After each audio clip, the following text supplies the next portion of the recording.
Welcome to In the Envelope, a podcast from Backstage, the #1 resource for actors and talent seekers. I am your host, Jack Smart, awards editor at Backstage, and I'm here to guide you through every aspect of the entertainment industry with the help of some of your favorite stars. These intimate, inspirational conversations with today's most award-worthy film, television, and theater artists provide you, dear listener, advice on how to live the creative life, personal stories of success and failure alike, and maybe, just maybe, a tantalizing glimpse in the envelope.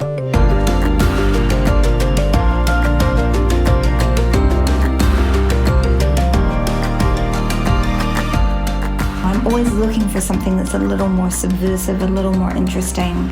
Okay. And I want to challenge it. I think when you get to a point where you're able to choose a little bit what you're doing, there is a certain amount of responsibility to tell stories that are going to push the needle a little bit.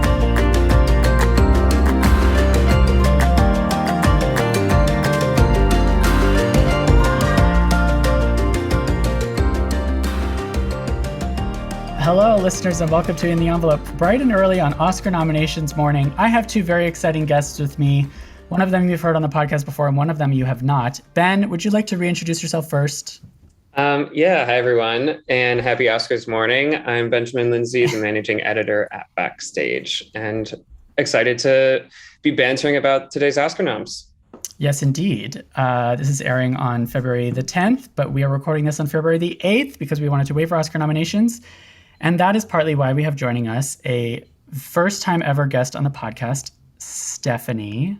You know, Stephanie, I ask everyone for how they, I double-check with everyone how to pronounce their last names, and I've never done that with you because I've never had to say it out loud. Is it pronounced Snipes? It sure is. Just like Wesley Snipes. I was going to say, no relation?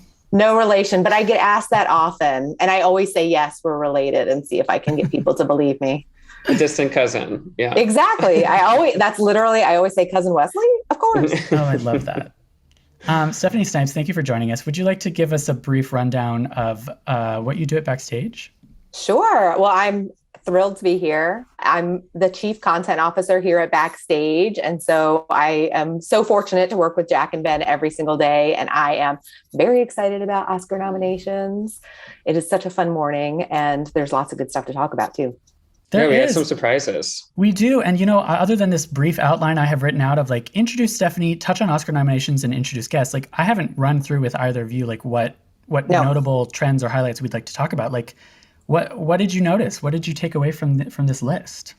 I mean, I think Best Actress was a race that a lot of people had their eyes on. And I'm personally very happy to see Kristen Stewart, a Backstage cover star written by Jack Smart.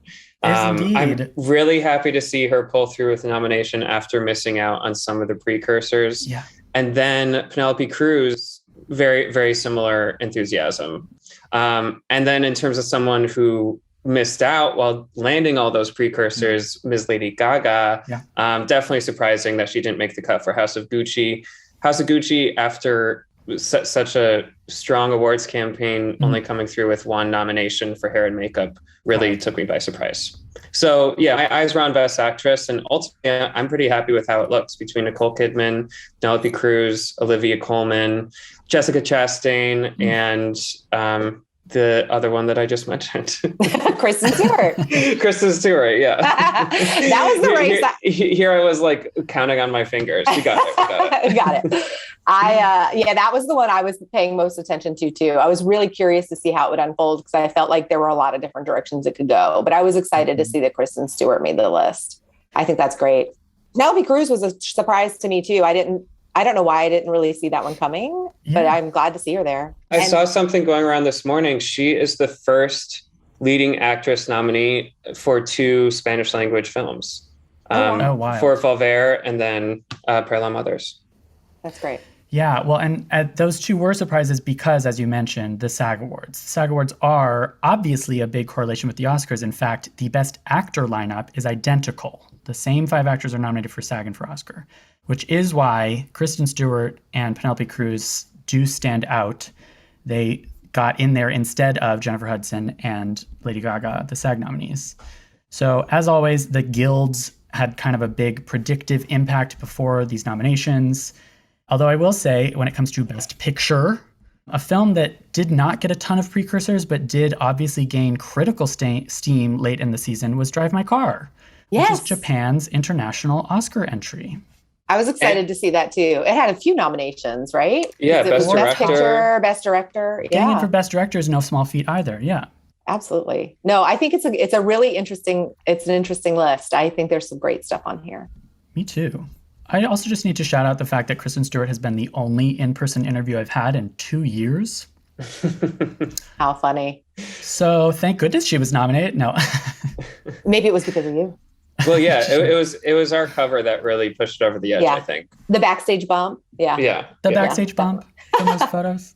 I would just like to say Olivia Colman's name out loud because I am totally obsessed with her and I love her. And I assumed she would be there, but I also wanted to make sure she would. So I'm absolutely agreed. And then for playing a younger version of Olivia Colman, actually, we're giving a little preview of this week's cover story. It'll come out the same day that this episode comes out. But Jessie Buckley, she's covering our BAFTAs issue February 10th. And she pulled through with the supporting actress nomination. I was so thrilled to see that.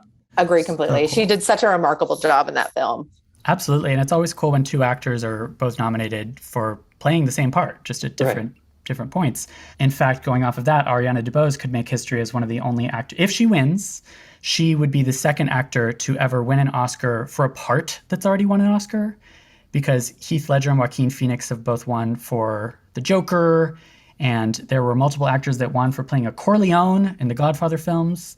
But Rita Moreno was the original Oscar winner as Anita. And if Ariana DeBose wins, she would kind of join that elite group.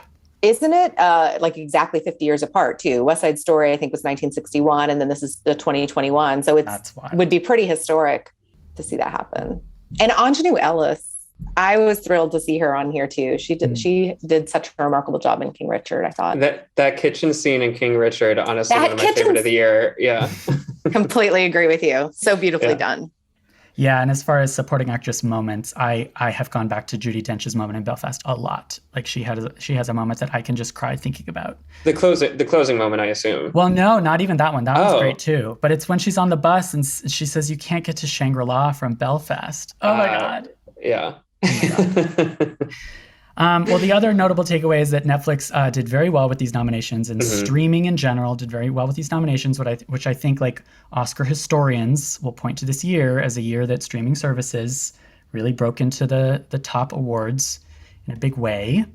And now is when I might try to seamlessly transition to today's guest, Melanie Lynskey, because she is one of the SAG-nominated stars in an Oscar nominee for Best Picture, Don't Look Up, from Netflix. I'm also going to put the two of you on the spot and just say, help me introduce Melanie. Why do we love her? What's the deal? Well, anyone who works with me at Backstage knows that one of my favorite performers of all time is Kate Winslet. And going back to her first screen role, it's also a debut with Melanie Lynskey in Heavenly Creatures. And I have loved Melanie's work on screen really ever since then. I think she's fabulous. And this year's performance in Yellowjackets, in addition to Don't Look Up, really just, I'm really happy to see her getting the recognition that she deserves as a leading lady of Yellowjackets. It's just great to see. Totally. I agree completely. I feel like Melanie Lynskey is very relatable. Like, I feel like she does a wonderful job playing someone that could be any of us in some ways, but does it on such a obviously higher level. I am obsessed with Yellowjackets. I just finished this weekend. I binged, and then I had to take a break and I went and watched reruns of Arrested Development just to as a palate cleanser, because Yellowjackets is super intense and so good. And she's remarkable in it. And I love her approach is pretty incredible, because she is kind of this take charge, but also very, in some ways, so damaged from what she's been through. And she's phenomenal. I'm so excited about having her on the podcast today. Yeah. And Jack, do you want to give us a preview of what did you enjoy most about speaking with her? I feel it's sort of what you both just mentioned. First of all, talk about compelling and yet believable, and this every woman quality. which I think in her talking about her process for all of her different roles, she kind of revealed that. But yeah, I got to get into it with Yellowjackets because obviously, I mean, yeah, what a perfect time to be interviewing her in terms of her career and so many juicy characters to talk about, but especially Shauna and Yellowjackets. And like my number one question when the possibility of booking Melanie Lynskey came up was like, I have to ask her about rage and trauma and PTSD. And she was ready to talk about it. And let me tell you, this podcast has featured almost 200 guests. It's almost 5 years old. Whenever a guest comes on and says something we've never heard before, it's a huge feat to me. It just really, really stands out. And Melanie Lynskey had like 5 things that listeners have never heard before. That's great. I love that. Yeah. I'm excited to listen myself. We haven't gotten a peek at the audio yet. Well, same, because I have to go in and edit now. I have to go find the highlights. Fair enough. Yeah. Highlight the transcript. But I know that like half of this transcript is going to be highlighted because it's really that good. This is really good stuff for actors who are studying their craft. This podcast is brought to you by Backstage, the world's #1 casting platform. Listen, a lot of the guests on In the Envelope, an awards podcast, used Backstage at the beginning of their careers. It's how they are now in the running for Emmy, for Oscar, for Tony, etc. If you are at the beginning of your career as an artist, here's what you do. You go to backstage.com/subscribe and enter the code ENVELOPE at checkout for a free 30-day trial. That's right, free 30-day trial if you go to backstage.com/subscribe and enter the code ENVELOPE. All you got to do then is make a profile, upload a headshot, and start applying to jobs, to the thousands of casting notices that are uploaded every day, which you can filter online to match your specific talents, your specific needs, your specific looks. Get that dream started today. Check out that free 30-day trial, backstage.com/subscribe, enter the code ENVELOPE. Let's do it.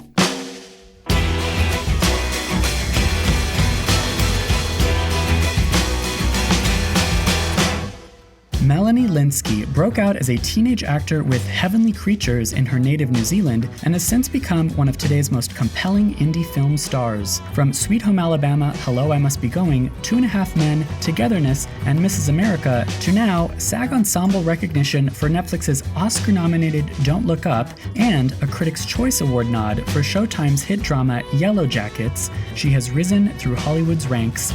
Here is the phenomenal Melanie Lynskey.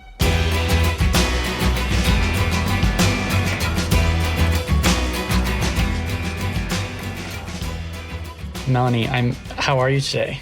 I'm good. How are you? I'm so good. I'm really, really excited to talk to you. I'm a big fan of your work. Oh, thanks. Where are you right now, and what are you doing? What are you filming? I'm in Atlanta in a little rented house, and I'm filming a show called Candy, a Hulu limited series. Wonderful. Congratulations on your SAG nomination and Critics' Choice nomination and all of the success right now. Oh, thanks so much. It's my first SAG nomination. I know. Yeah. Well, because we are Backstage, I don't know how familiar you are with Backstage, but we love the SAG Ensemble Award, those awards because they're so acting specific, and we are all about the craft and career advice for actors. And I'm going to ask you about ensemble acting and what makes great cohesive ensemble acting for sure. But first of all, why acting? Why did you start in this path? You started quite young. I did. I started professionally. I did my first movie when I was 15, but I loved acting before that. I'm still pretty shy, but as a child, I was painfully shy, like had no friends, didn't know who to have lunch with, very awkward. We moved a lot. My dad was a student when I was born, and so we were moving all the time, and I was always the new kid. Mm-hmm. And we were living in London for a year, and I just, on a whim, I didn't tell anybody. I auditioned for a play at school, and I just got a small part, but there was something even in the audition where I had lines to say, and I was able to step into somebody who was not me for a minute. And the freedom of being given a script, literally, and not having to be awkward, shy Melanie, it just felt like drugs. It felt so powerful. So I just loved it. After that, I tried to do everything I could. I did local theater. I did plays at church. I did everything I could after that. Do you find it still that kind of, maybe not drug, but is it therapeutic? Like, is it good for you to be playing characters? Yes, yeah, very much. And in fact, I got to a point where I realized every job that I've done that I haven't felt great about has been something I've done despite my instincts. Like, I've done it because I was like, oh, a friend is making it, or what's the harm, or it's probably going to be good. And if I've ignored my little internal voice, it just hasn't worked out for me. And like, I'm lucky to be in a position where I can choose what I do now, but it has to be something where there's something happening internally that makes sense to me. And I think it is partly having something to work out psychologically. There's always something in the characters that I don't really even understand until later. I was going to say, do you always know what that is that you have to work out? No. No. And I think it's become clearer to me in the last sort of probably 15 or so years, maybe 20 years since I've been doing dream work, because that's so much. Oh. Yeah. Your internal, what you're trying to process yourself is so much a part of your work. So I think I've just been listening to that voice. And it can often be like a year later where I'm like, oh, I see what I was trying to figure out with that one. Yes. And then do you, I mean, you've mentioned this idea of projects that you maybe wish you had reconsidered taking, but do you then look back and wish that you had done a different performance? Like, are there regrets in watching your body of work ever? I mean, honestly, like, I feel like I've always just tried to be as present as possible. Sure. And for some reason, I've always had this scrappy quality where I'll fight for what I want. I'll fight with the director if I get given a note that doesn't seem in line with the character, in line with my instincts. Yeah. I'll try something interesting. I'll try something new for sure. But if somebody just wants something because it's how they saw it in their head, and I know that it's not in keeping with the person that I'm playing, I'll fight. I always have, even when I had very limited options. So yeah, the only things I regret are the things that I kind of knew I shouldn't have done to begin with. Yeah, listening to that instinct. Yeah. Yeah. I can tell this is going to be amazing because you are already giving really great advice for working actors, early career actors, and you've already provided really great tips. Have you ever had a plan B? Did you ever consider doing anything else with your career? I did kind of, because when I started to tell people I wanted to be an actor, everybody was like, that's not a real job. Okay. I come from a province in New Zealand. There was one person from my town who was an actor, a working actor, Katie Wolf. And she was like, I held her up as like the example of it's possible. But people just kept saying, no, no, no. Even after I did Heavenly Creatures, everyone was like, well, you got lucky. You had fun. Now move on. But I didn't know what my plan B was. I kept trying to ask myself. I went to university for 1.5 years, but I studied film and theatre. It's what I was passionate about. I thought for a time I could be a film critic. Not that there's much stability in that either. Sure. But I was like, how would I use the fact that I'm so passionate about performance and passionate about movies? And other than those years at school, you haven't had any formal training. That's correct. I haven't had any formal training. I did a drama class as a child that was like dramatic improv. That was really fun. And I did a lot of comedic improv at school, but I haven't had any formal training. Would you characterize your training as on-set, on-the-job experience? Yes, very much, yeah. And it's like I feel really grateful. And on Heavenly Creatures, they gave me a whole day to learn the ropes, to learn how to hit a mark, how to not look at the camera, how to find your light. They just gave me a free day, essentially. And that was amazing to have that, because it was really nerve-wracking. But the times when I really regret not having training are, my agent is based in New York and she loves theatre. She always wants me to do theatre. And I just feel like I'm lacking vocally. There's just some things that you learn with training that you don't learn on a movie set. Sure. I mean, they are different. I would love to see you on stage. I think. I just feel like people have worked their whole lives for that, you know. There's like rigorous technique, and I just don't sound like a mouse. Well, are there things that you do every time? Like, I'd love to ask about, you know, your craft and your process to the extent that you want to reveal secrets about it. I'm all about uncovering the secrets to the extent that people want to talk about them. Yeah, I'm happy to. Are there things that you do for every role? Tricks that you use every time? It kind of unfolds as I'm working on it. I don't sit down and do a lot of script work. I feel instinctively when I read something, if I know how to do it, if it feels right to me, and then I'll start listening to particular songs on the way to work or, you know, on my way to costume fittings. And then a song will become like a soundtrack for me. Very cool. And then I'll be like, okay, this is this person's theme. And sometimes I'll need the song to get prepared for a particular scene. Sometimes I'll just listen to it on the way to work. I think a lot about the person.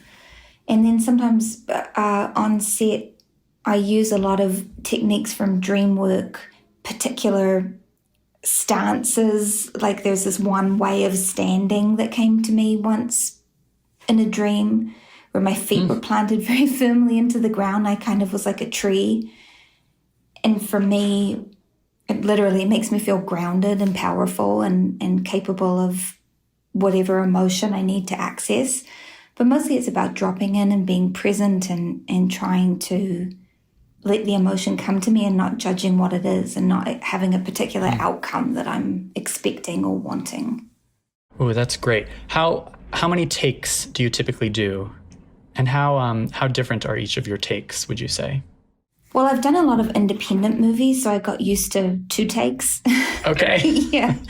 And I sometimes feel like it doesn't get better after that, but of course it changes, and sometimes it can. If I get a lot of takes, if I'm working with a director who wants a lot of takes, I don't really see the point in doing it the same way every time. I try to be surprised. I hope that I'm working with an actor who's going to surprise me. That's always the most fun. And I like to explore it if I have the time to explore it. Mm-hmm. It's that thing of however much time you have to explore is what you'll use all of that time to figure it out. Yeah, but I do get bored if I'm being honest. Like if someone wants to do a lot of coverage, a lot of takes, and there aren't really notes, it's just, okay, let's go again. I get a bit like, I love the spontaneity of it. It's hard to pretend you're hearing it for the first time when you're hearing it for the 25th time. Yes. Well, that's my other question, is you mentioned being in the moment. I mean, there must be times when you feel yourself slipping out of it, or you just feel yourself not in the moment. Mm-hmm. How do you get back in? It's different every time. The project I'm working on now, I'm going to sound like a crazy person, but I'm going to say it anyway. We love it. We love it. Okay, good. I'm playing somebody who really lived and was brutally murdered. Uh-huh. And I'm working with a cast of people who I adore and I think are really, really fun. And we get very chatty in between takes. And I found that just having a little moment of quiet, even if it's after they say action, just taking a second. And with this particular job, I ask myself, is she here? And the she I'm talking about is Betty, this woman that I'm playing, who lived and died in this awful way. And I felt I have an internal feeling, and I don't know what it is. I don't know if it's me settling into a character or what, but I feel a presence, and then the scene is going to be good no matter what it is. It feels like something is sort of like taking over me. But usually I just need a little moment of quiet. I usually don't ask, is she here? This is a new one for me. Okay. It just started happening. But I do like to have a little moment where I can just settle into whatever the feeling of the scene, the moment before I walk in the door. I like to get a minute to be in the skin and just enter it as that person. Sure. I mean, do you think it's so interesting, the idea of playing a real person? It's always interesting to ask, is the approach different for playing a fictional character versus a real one? But either way, you have to get in the moment. As you're saying, for different roles, you're coming up with different ways to do that. But are you ever referring to the character in the first person? Do you only refer to them in the third person? Are you ever completely in character between takes? Oh, I go in and out. I don't have anything consistent. I don't have any consistent process. If I'm doing an accent, I don't have it on in between takes. Okay. And I'm always doing an accent. I never talk as myself. So I guess I don't stay in character. If it's something very, very, very emotional, I don't like to be taken out of it too much. It sort of feels like treading water a little bit. Like you sort of stay in this place where you're kind of floating a little bit, which can be hard to maintain if there's a big lighting change or something like that. But I try to stay in it as much as I can. And what about accents? I have to ask you about accents. How do you do it? Where did the training come from? Well, now I've been lucky enough to work with a lot of really amazing dialect coaches. Liz Himmelstein is so great. Carla Meyer is so great. I've worked with so many wonderful people. And I've built up a little library of accents. Initially, when I didn't have any money, I would just watch movies. I would do research on movies, and I'd be like, here are movies that are set in New Jersey. Here are movies that are set in Oklahoma. Here are movies that are set in Tennessee or whatever. And I would try to watch those movies and listen for the differences in sound and just talk to myself while I was watch them over and over and over. And sometimes it would come in handy. Mostly if I had a specific audition, it would come in handy. And then at a certain point, I discovered this website, the International Dialects of English Archive. Oh, okay. IDEA. And it was started by dialect coaches. And they've written this perfect little document, which has all the sounds you would need to hear in any accent. And they just travel the world and they have people read this little thing. It's a story called Comma Gets a Cure about a goose. And you just hear the different sounds in these accents, and then they have people talk for a little while. And this website it's been a godsend. It's absolutely amazing, especially for auditions when you have to learn something quickly. That's terrific advice for those early career actors. As you're saying, they have the money to spend on dialect coaches and acting coaches, and no, it's not smart to spend all that on one audition anyway. So no, it's not, because it puts so much pressure on the audition as well. Even when I would buy an outfit for an audition, I'd be like, this is $120 I've already spent. It just, I get very nervous before auditions anyway. So as much stress as I can take out of it, I'll try to take it out. I mean, that's very much a question we always ask. What is the audition philosophy? Is it different from acting? Do you consider yourself good at it? I think I'm awful at it. I think it's a different skill. And I'm grateful that I don't have to audition as much now, because it's not easy for me. I went to a therapist who specializes in stage fright because I had such a problem. Really? And he gave me the greatest piece of advice I've ever gotten, which is to do a bunch of jumping jacks and run in place, and then do the scenes for the audition, and do that over and over and over, so that when you get to the audition and you start to feel sweaty and your heart's pounding, you've already done it in that state. Oh, okay. Changed my life. You're mimicking the physiological response. Yeah. So when you're practicing. Your panic doesn't heighten by being like, oh God, now I can feel my heart. Oh, I'm sweaty. You're already used to and doing it by yourself in your apartment with full commitment after jumping up and down for 2 minutes, It changed everything, because I didn't start to go, oh no, how do I fight against this? And relaxation is key, and it sounds too like a lack of desperation is key. Like you're saying, if you've spent $120 on the dress, then you're really invested in that. You're bringing that into the role, into the audition. I've never been good at that lack of desperation thing. Oh, well, I guess it's good to know that. Yeah. I mean, yeah. This is all terrific advice. I've never heard this idea of raising your heart rate and doing jumping jacks to mimic the nerves of an audition when you practice. It honestly changed my life. That is wild. Yeah. In those early career auditioning days, I mean, you did have an unusual career path with Heavenly Creatures, but looking back, is there anything you would do differently? Is there anything you wish you'd known? Oh, yeah. I wish I had stopped trying to be so much like other people. Because, I got out to Los Angeles and there was a particular look in the late 90s and it was very thin and white and blonde. And, there was just a thing it seemed like people were looking for. And I tried to be as thin as I could. I tried to be as pleasant as I could. And there's already 50 of those people. Like they can take their pick from this group of people who are already doing it. So a better thing to have done would have been for me to just be like, well, there's one me. And as soon as I learned that lesson, things got a lot easier for me. What would you say that turning point was? Was there a specific epiphany around that? Honestly, I had very disordered eating for a long time, if I'm being honest. I had like a full-on eating disorder, and I fell in love with someone on a movie, as was my my way in my early 20s. And he was really horrified by my eating disorder. It really broke his heart. It was the first time I'd been very open and vulnerable with somebody. And he started doing things like cooking and not letting me see what he was cooking and taking all the control away from me.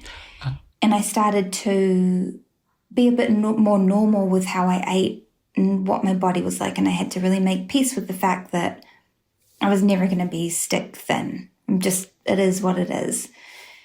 And I got to a level of comfort with my body that I didn't know if I would ever be able to have.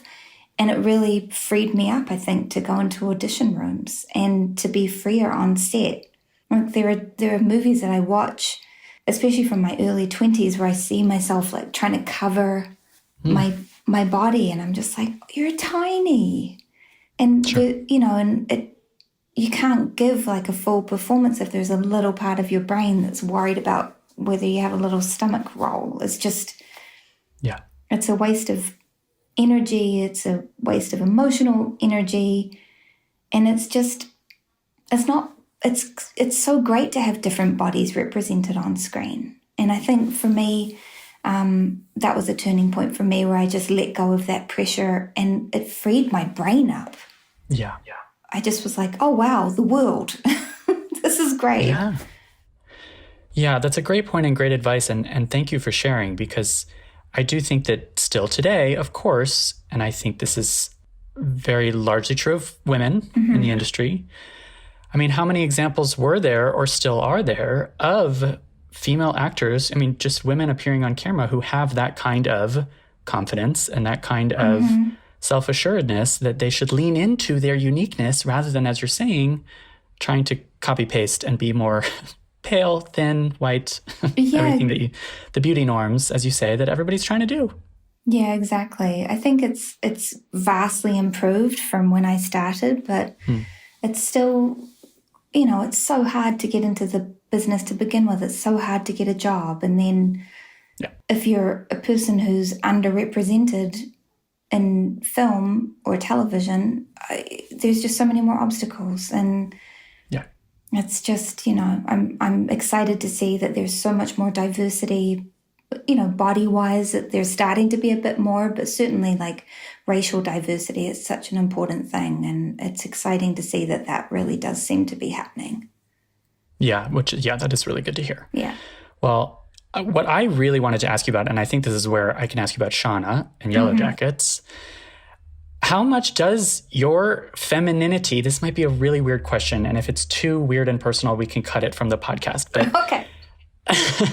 I just feel like, on the one hand, the story of Shauna is reminiscent of every example of a woman not being allowed to express herself or obtain what she really wants, and it's because she's a woman. And on the other hand, is that just every female role? Because every role that you play is being reflected in our society. Like, in constructing a character, are you thinking about the gender of the character? Like, how much are you consciously thinking about your femininity? I think it's something I'm always thinking about, because as a young woman, I became pretty obsessed with, I was like 12, 13, 14 during the big like third wave of feminism in the 90s. Okay. And I'm very grateful for that. It was a very formative time for my thinking, even though it took me a long time to let go of my disordered eating and my ideas about my body. I was reading a lot, and I did have a big sort of library of feminist reading that was very important to me. Great. And I always think about that. I think about it when I read a script. I think about it when I'm playing a part. And for Shauna, it was really the first time in my life, maybe I would say I don't feel at home in this world anymore is another example of a woman who's just not existing within the male gaze at all. No. Like, she's just a human being. Yes. And I loved it. And I don't feel at home in this world that it was kind of a vigilante movie starring a woman. That's not very common. And the thing I love about Yellowjackets and about my character is she does stuff that a man would do and nobody blinks an eye. Like, the male antihero is a very celebrated thing in television. Yes. And people, from what I see in like comments and what people are saying to me on the internet, some people are having a hard time with it. And it's saying things like, well, why didn't she cry when she killed her lover? It's like... And it must be a gendered thing, because are they asking those same questions of male actors? I know. Are they watching The Sopranos? Like, he doesn't seem remorseful enough. Like, no. And I think also there's something about playing someone who's a wife and a mother, and there's an expectation that comes along with that of being like nurturing, maternal, loving, soft. And when somebody can just be kind of ice cold and do stuff that is quite remorseless, I think it's very confronting for people. I don't think they're used to seeing both of those things at the same time. And it's been really interesting, and I feel really lucky to have this opportunity to do that.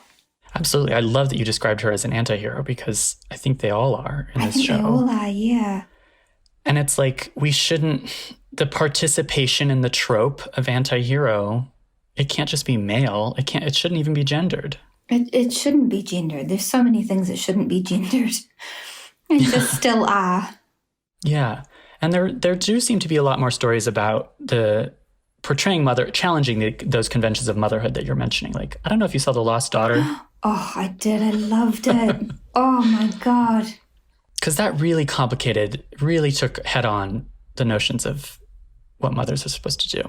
Oh, yeah. Very much. It's such a brave movie, and it's hard for women to talk about, and that's part of what is so hard about being a mother, is you're just expected to be everything to everybody and just saying, oh, I'm so blessed, and you're not ever allowed to be like, I'm tired, people are driving me crazy. I want to lock myself in a closet for 24 hours.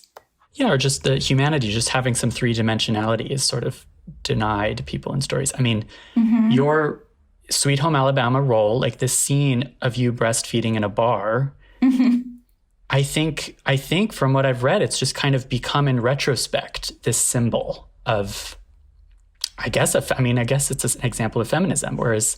But this is why it's like a bigger conversation about what art can do, because you're also just there to entertain us, right? Yeah. That scene is funny. And sometimes that's the way in, Sometimes that's the easiest way in. It's like, oh, you're laughing. Well, that's what you were hoping to accomplish. Yeah. Or one of the things you were hoping. And that's why I guess it does tie into your character creation process, because it's this thing of when you're creating a character, are you first and foremost thinking about gender norms and subverting gender norms? Like, not necessarily, but it does factor in. It absolutely factors in. It factors in mostly when I read something. If I read something and it has a very gendered description of a character, it turns me off. It's hard for me. I have a judgment on the writer. If I read something that describes the character's body, I'm just like, now I kind of hate you. Now I hate you a little bit. I'm going to finish your script because I finish every single script. But I'm always looking for something that's a little more subversive, a little more interesting. Okay. And I want to challenge it. I think when you get to a point where you're able to choose a little bit what you're doing, there is a certain amount of responsibility to tell stories that are going to push the needle a little bit, move the conversation along. Yeah. I do think I should be doing that. Yeah. And you obviously, like most actors, you're looking for that three-dimensionality. You're looking for emotional nuance. And maybe, yeah, I love this idea of like, if you see a red flag, then that factors into your decision about whether or not to take a role. That's super helpful advice too. Yeah. Can I ask about rage? Yeah. And again, Sean has a great example. Like Sean is expressing rage in ways that maybe subvert, that maybe are not expected. I find the ways that actresses, specifically female actors, portray rage can be really, really interesting. What is your relationship to those kinds of intense emotions? Oh, it's the hardest. It's been the hardest thing for me as an actor and as a human. I did group therapy for 5 years. It's one of the greatest things I've ever done in terms of learning about myself. It's one of the greatest things I've ever done, like as an actor, honestly, because it breaks down all social protocol and you learn to have a conversation with somebody where you're not worried about what they think and you're allowing them to project whatever they need to upon you. So as an actor, it's a very healthy thing to let go of ego, listen, be present for somebody, be their wife, be their mother, be whatever, somebody who shamed them in school.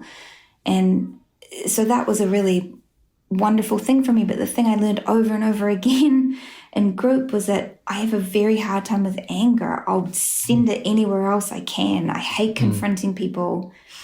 I find it really hard to get angry. I wasn't really brought up with that being a thing that we were allowed to show. And I think partly that's why I started with my, obsessive like dieting and my disordered eating is like having a modicum of control and having rage that you don't know what to do with. And so it's been a learning process for me as an actor to be like, to just be angry and not be afraid of looking silly and not be afraid of letting it out and having it never stop, which was another thing I was scared of. There was a moment on Togetherness, the show I did with the Duplass brothers, where I had to really yell at Mark. And I ended up, there was a lot of improv on the show, which I really loved. And I ended up basically improvising that entire thing that I yelled at him. Because there was a lot of rage that I already had inside me that needed to come out. Yeah. And you're talking about you personally, your rage. And the character's rage. I mean, it became one and the same in that moment because I had rage about similar things. But yeah, so that was kind of, and it felt so great to really go there and really commit to it. And it was the first time I really sort of blacked out when I was doing a scene when I was angry. And after that, I've had an easier time, I think. Okay, wow.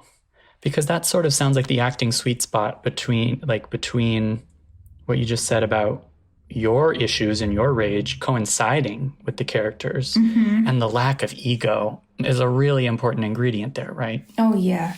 And the scene partner and the listening. Oh my gosh, yes. You need a scene partner who is not going to be judgmental. I remember my ex-husband, Jimmy Simpson, is an amazing, amazing actor. And he was doing a scene once with somebody and he had to be angry in the scene. And he really like went for it in the first take. And the actor he was working with said, whew, somebody's got their close-up.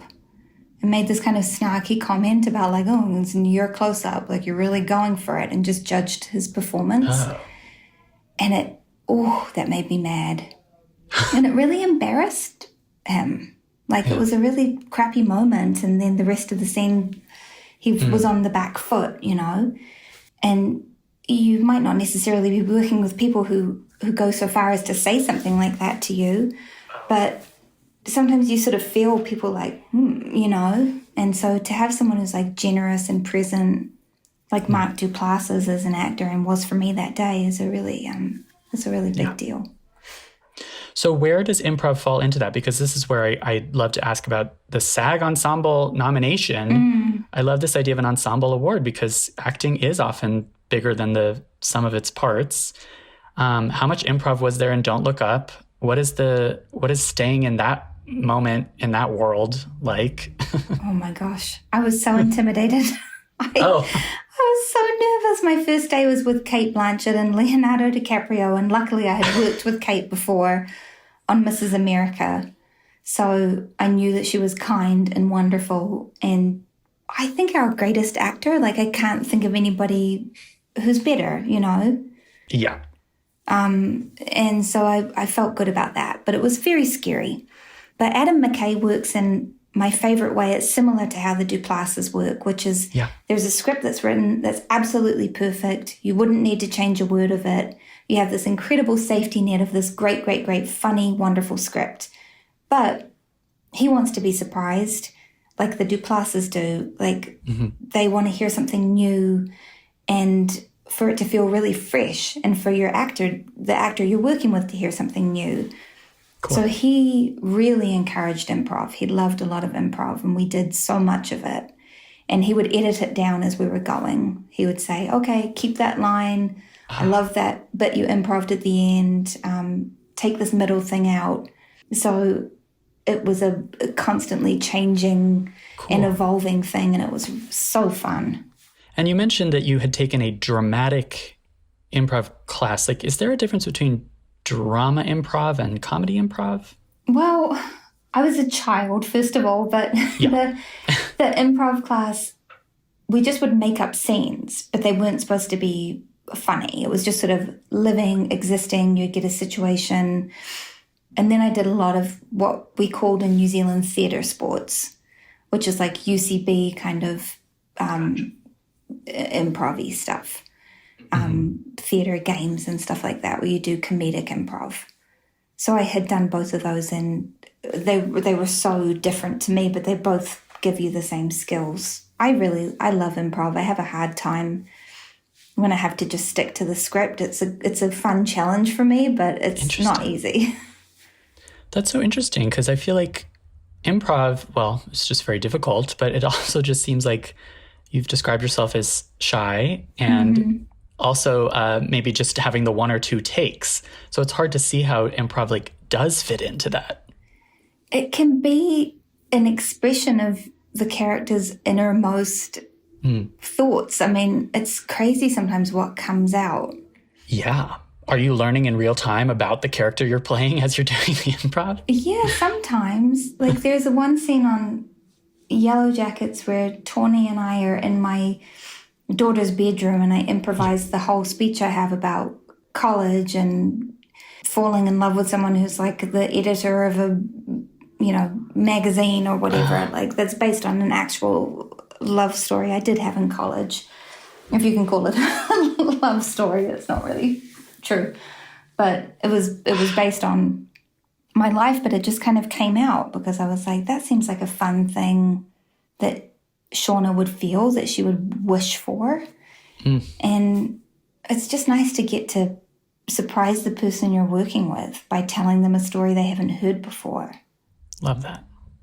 And again, that sweet spot of like finding where your experiences overlap with the characters. I know, it's my favorite thing. I love it.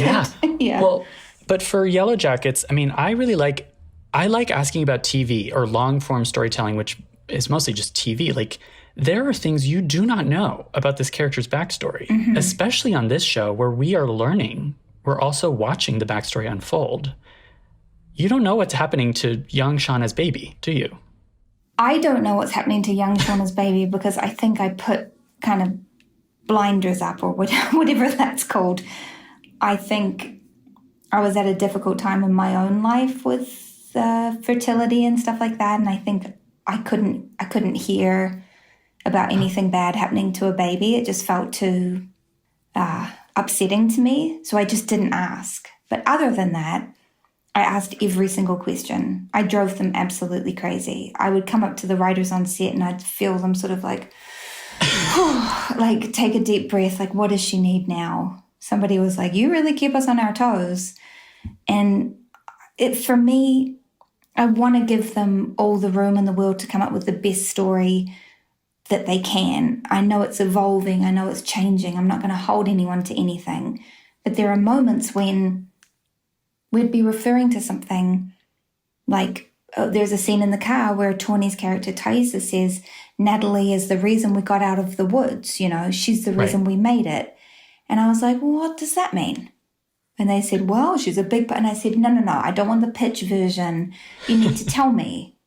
You wrote that for a reason. So what is your specific reason? It can change down the line. But for now, why are you writing that? And so they said, here's why. And for me, having a specific memory, the character having a specific memory is necessary. I can't just be vaguely saying, Natalie saved us. I need to be remembering things, you know, it's how your brain works. So they were really good about giving me a lot of examples like that when I would come and pressure them.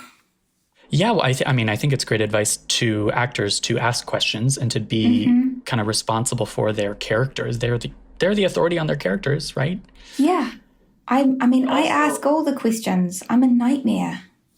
I'm a nightmare. I am. But it's so interesting that you say that the answer that they give you, it's okay if it changes, because isn't the whole point of this is that you don't want to paint yourself into a corner. You're trying to fill out backstory so that you have that, but not perform anything that might contradict itself later.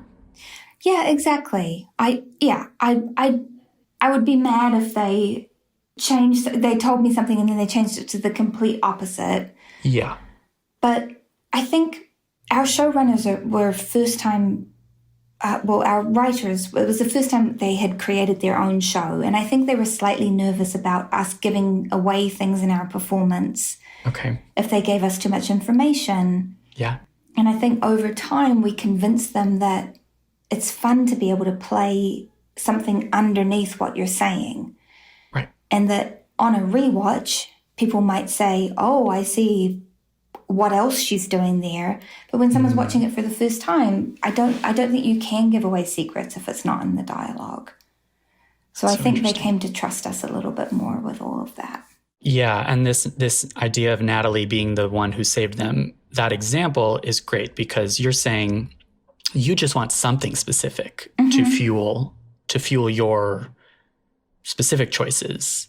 Yeah. And as long as it doesn't completely, something in the plot doesn't contradict that later, which it probably won't, then you're good. Yeah, and you have a roadmap.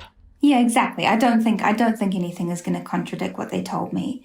And the same with like when Jackie started appearing to me, I was like, well, what happened? And they didn't want to commit to what happened exactly. Mm-hmm. So as much as they knew, I made them tell me the context of how she died. Like, I was like, I want to know the feeling I have. Mm-hmm. Is it the feeling of, oh my God, I murdered somebody? Is it the feeling of I did something that caused this to happen? You know, and it's just, there's shading in there that's really important. Yeah. But it's also interesting you mentioned this walling off idea because you've mentioned PTSD in reference to this character. Is there a little bit of leeway in terms of like somebody who's processing or not processing their trauma to remove themselves from that trauma? I think so.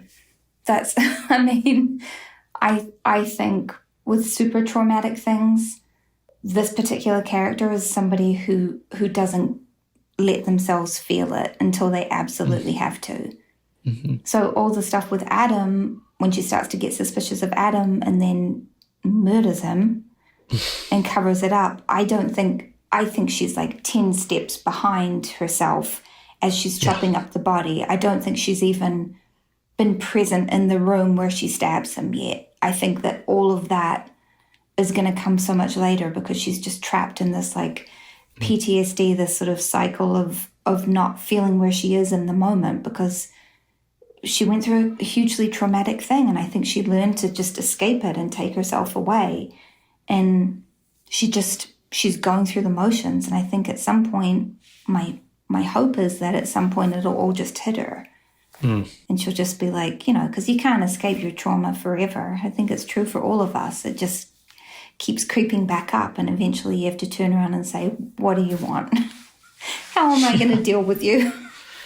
Yeah, I mean, it's like you said about rage. It's coming in and you don't know how it's going to come out, especially if you're you're pushing it down. But how do you perform somebody who's not present while you have to remain present as an actor? For me, it was separating my own emotions from her emotions, and actually the act of having to suppress the emotion for myself, because when I would think about being in that moment, it would make me cry. There were scenes I was doing with Jeff, who played my husband, where he was unconditionally loving and supportive and revealed, I've always loved you. And she doesn't have the time or the emotional energy in that moment to sit there and weep about it. She just has to get out the door and do the next thing she has to do. But for me, that's one of the most moving things I can hear. I think that's so beautiful, and it makes me cry my eyes out.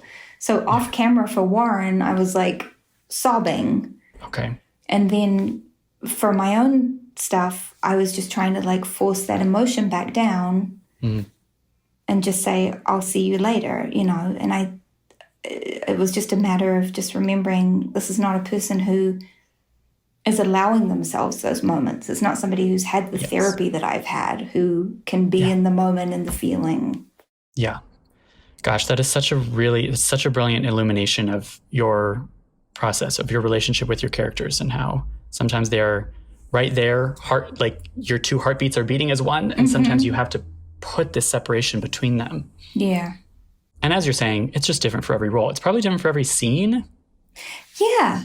It is. But there's basic truths about a character, and I think part of the reason it's so important to me to feel it when I read it initially is because then you don't question that instinct.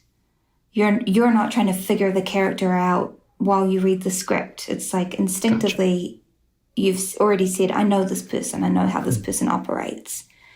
Yeah. And you can just say, this is right, this isn't right. And it's like yourself. You know, if somebody says, hey, do you want to get up and start dancing right now? You'll either be like, yes, I do, or no, I don't. You have to know your character. You don't need to have a whole conversation. Would she want to dance right now? Yeah. I wonder how she, I think you should just know it in your body. Yeah. So great. Melanie, thank you so much. This has been so amazing. And you've said things that have never been said on this podcast before, which at this point is really saying something. That's so sweet. Thanks. I have to ask you some silly actorly questions, but first I kind of actually want to touch on 2.5 Men. Sure. And this idea of like, and I do think it's reminiscent of the early career acting advice, because you've mentioned a couple times this notion of you are now in a position to be able to choose roles. Mm-hmm. And I think that for a lot of actors, maybe a lot of actresses, you have to work your way to that point and be really shrewd about making those choices. How conscious was your decision to do 2.5 Men, but then take a step back to just being a guest actor on that show so that you could focus on indie film? Well, I did 2.5 Men right when I got my green card. So it was my first pilot season. It was the first time I was able to go out for a pilot season. Okay. And I was scared. I was scared of the commitment, but this was just a guest star in the pilot. And I thought, well, this is an interesting challenge to go and do a live studio audience comedy. I've never done that before. Oh, okay. And again, I had that thing when I read it where I was like, I know exactly how to play this part. And I thought of something that felt kind of different and interesting. And I just thought, if they're not into it, well, I don't care. This is not like my life's dream to be on a sitcom.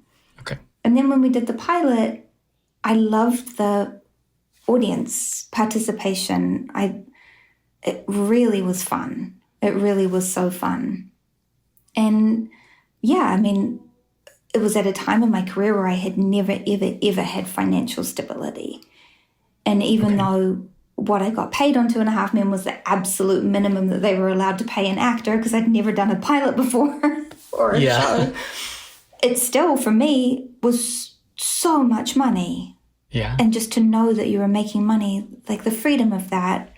And I feel really lucky that when it felt kind of played out for me, I was able to have a conversation with Chuck Lorre, who created the show, and he let me go. He let me come back in a recurring capacity. And it was just a case of making a decision like, okay, I have some financial stability now. I don't need to get rich from the show. I understood that everybody on the show was about to get very, very rich. But I was like, I think I'm going to make a decision to build my career now that I, for the first time in my life, have money in the bank. Sure.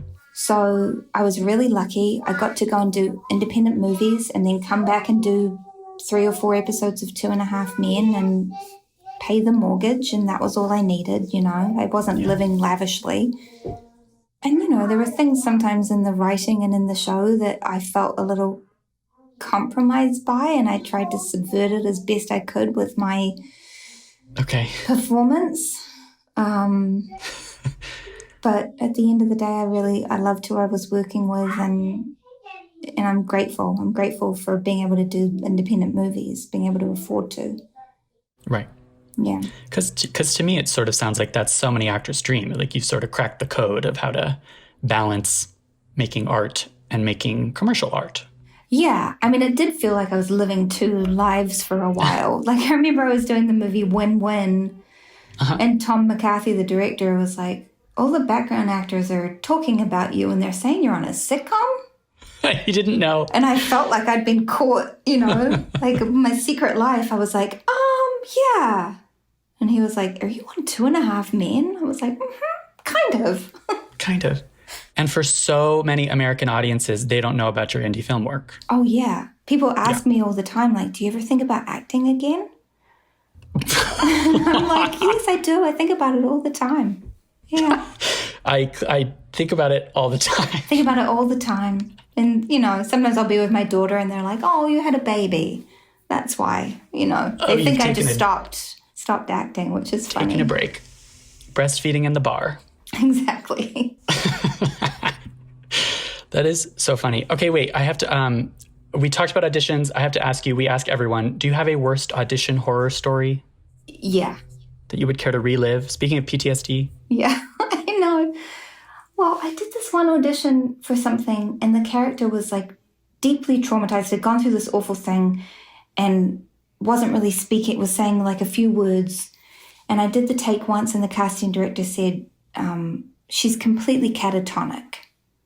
And I was like, I thought I was doing that, but I did it again. And she just kept saying, more catatonic, more catatonic. And so by the end of it, I was just like, just completely expressionless. And I could feel she was getting so mad at me, but she didn't use a different word. Oh. And then she called my agent and said she was doing absolutely nothing. She was just blank. What? Yeah. And it was very frustrating. And I think now I would say like, are there any other descriptors you can use? Because I think I might be misunderstanding. I tried to put it on myself, but I just was trying to take the note, and it was very frustrating. Also, once I auditioned to play Janis Joplin. Oh. That was... You did not book the role. Oh, no. Oh, no. It's just not. It's not for me. And that's another thing I got good at, reading a script and being like, this is amazing. This is so good. Whoever does it is going to be great. I'm not the person to bring Janis Joplin to the screen. Sure. Well, and that does speak more to that. Like, it's really cool to hear the process of actors who read scripts and what you do go through, because as you're saying, sometimes there's no red flags and it's great and you know the character's great, but it doesn't have that resonance with you. It doesn't have the overlap. Yeah. And so therefore you're not going to audition for those. Like, are you ever on the fence and just go for it anyway? No. Not anymore. No. It's just not. The worst thing for me is feeling like I'm acting. Oh. Like there are challenges. I love the thought of playing somebody who's different to something I've done before. I love, trying a different accent. There's a lot of different things that I love, but if I don't know internally how to do it, it's just not worth it to me. It's torture. Sure. Yeah. Yeah. Gosh, Melanie, thank you so much. Last question. Do you have not a favorite performance, but maybe something you've seen recently? Like, what is one performance you think every actor should see and study? And I mean, you mentioned Cate Blanchett as like a top tier actor for you. Yes, for sure. She's probably my favorite. The talented Mr. Ripley. I love her in Blue Jasmine. it's just one of the greatest performances. There's so many of Kate. Regina Hall is one of my favorite actors. Same. Because she can do anything. She's so, so, so funny. And she's so deep. And she's a movie star. And she's just like, oh God, it's just endless, the things I could list. Support the Girls was really nice because it's nice to see her in something that was so kind of like ramshackle and fun. Yes. But anything. Olivia Colman, like you were talking about The Lost Daughter. Olivia Colman's just my dream, my hero. God, there's so many people. I just saw The Worst Person in the World. Yes. Yeah. Me too. Yeah. And I don't know how to pronounce the actress's name. The Norwegian. Renata. Yeah. Yeah. But the lead actress in that, it's just beautiful, beautiful, beautiful. Yeah. Yeah. And I also loved Zola. I loved Taylor Page and Zola. Me too. Oh, yeah. God. Everybody in Zola. Yeah. I loved everybody in Zola, but she like just flew off the screen for me. I was like, I want to see you in everything. I cannot wait. I think she's amazing. Yeah. Well, I must say you have excellent taste in movies and actors. Thank you. Melanie Lynskey, thank you so much for joining us on the podcast. This has been so fun and so insightful. Thank you. You're an amazing interviewer. Your questions are so great. It's been so fun, such a pleasure. I feel like I've been rambling a bit, but you've been very patient. I like the rambling. I want it to sound rambling. Yeah. Oh, good. Okay. Well then you're welcome. Yeah.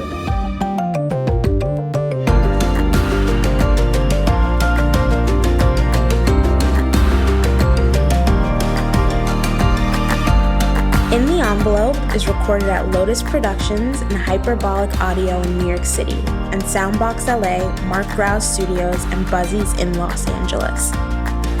Thanks as always to our producer extraordinaire, Jamie Muffett, and to the team at Backstage, Samantha Sherlock, Mark Stinson, Caitlin Watkins, and of course, Kasey Howe.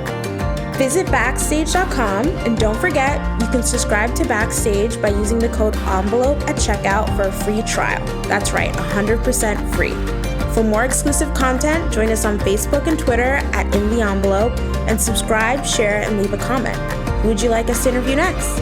Thanks for tuning in. We'll see you next time for another glimpse in the envelope.